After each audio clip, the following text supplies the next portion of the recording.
menyampaikan salam dari Bapak Presiden yang mohon maaf tidak bisa hadir pada acara ini dan memerintahkan kepada kami untuk mewakili beliau. Kita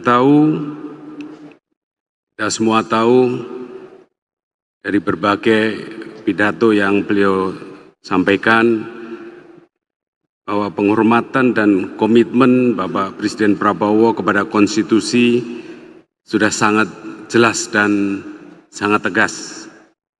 Hal ini bisa kita lihat dari pidato-pidato beliau dan juga dari program-program beliau di tahun ini dan yang sudah direncanakan bersama DPR untuk program tahun depan.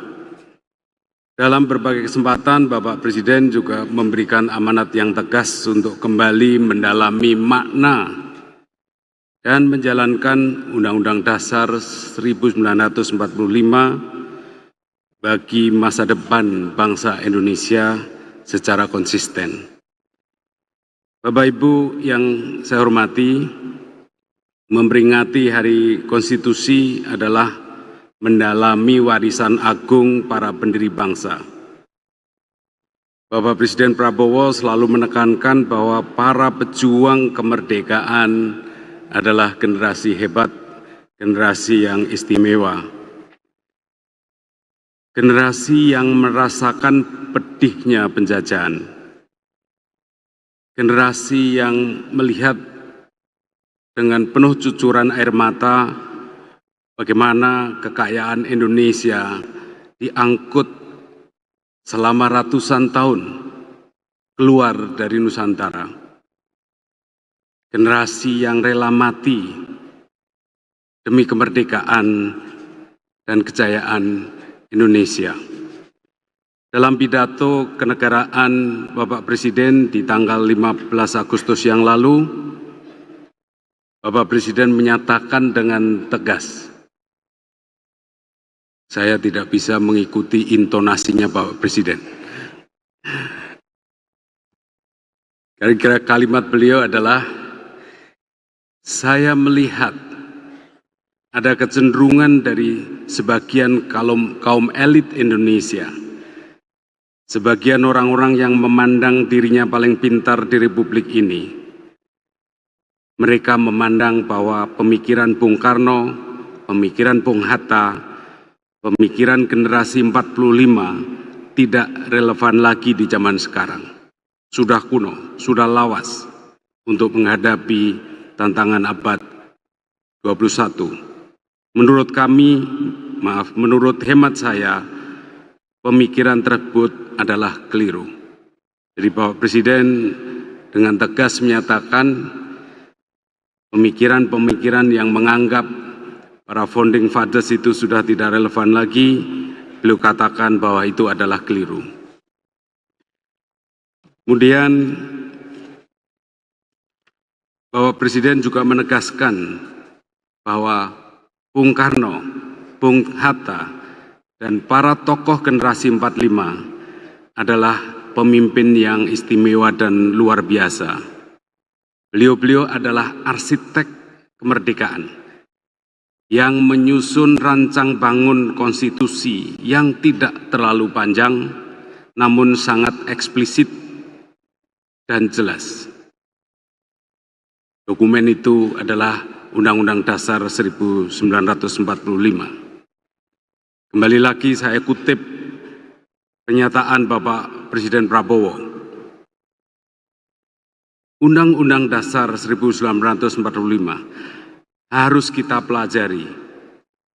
Undang-Undang Dasar 1945 janganlah hanya menjadi mantra, janganlah hanya menjadi slogan, hanya di bibir kita teriak-teriak terus. Undang-Undang Dasar 45 adalah rancang bangun yang relevan, rancang bangun ampuh, rancang bangun yang nyata, dan rancang bangun yang operasional untuk kita gunakan. Itu sekali lagi adalah kalimat langsung Bapak Presiden Prabowo. Bapak Ibu yang saya hormati, Bapak Presiden memiliki keyakinan mendalam tentang pasal 33 Undang-Undang Dasar 1945. Beliau mengatakan telah mengkaji secara mendalam pasal 33 Undang-Undang Dasar 45 ini. Oleh karena itu beliau menyimpulkan sebagai berikut.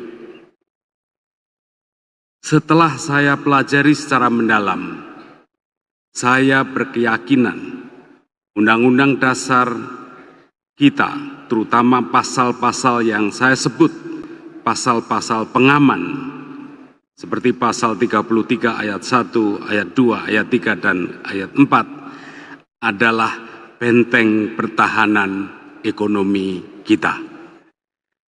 Bapak Presiden Prabowo menegaskan bahwa pasal 33 mengamanatkan perekonomian disusun sebagai usaha bersama, berdasarkan azas kekeluargaan. Cabang-cabang produksi yang penting dan menguasai hajat hidup orang banyak harus dikuasai oleh negara.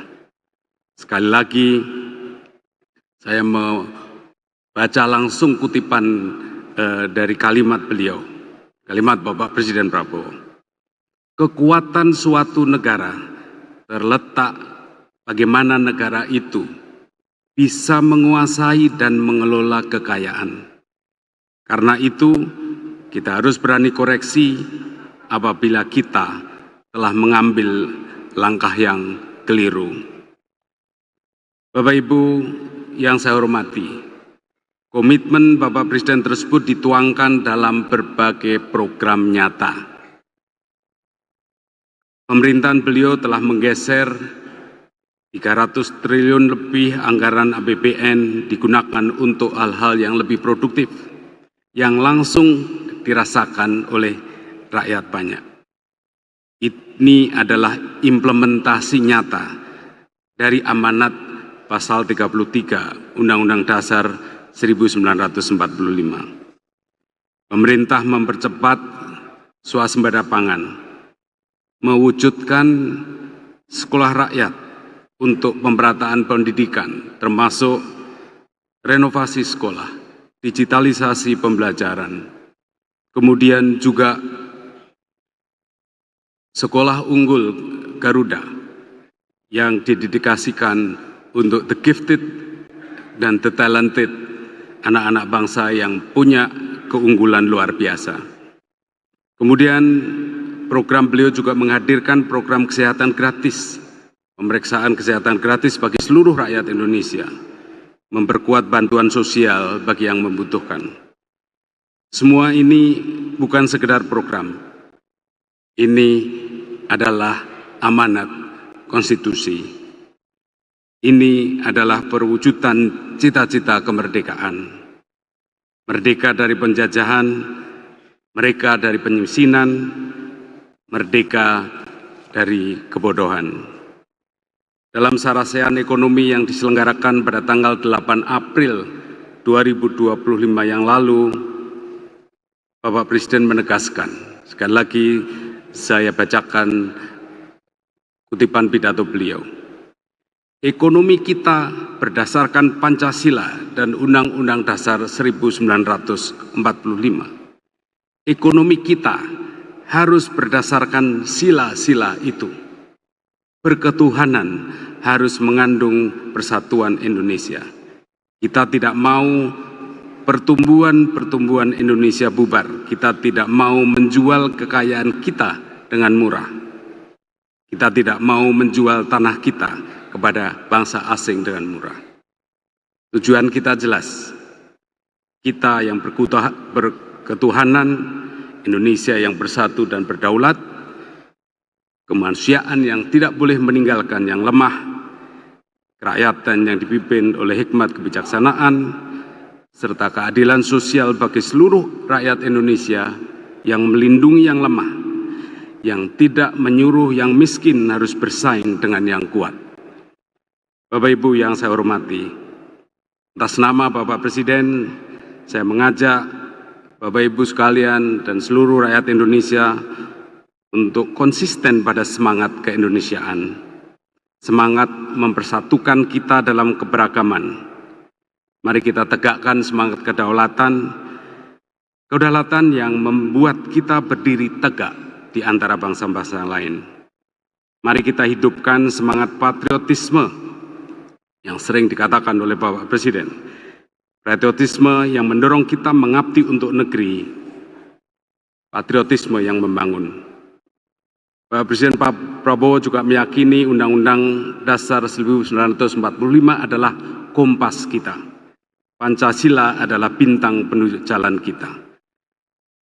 Para pendiri bangsa, para proklamator adalah teladan kita.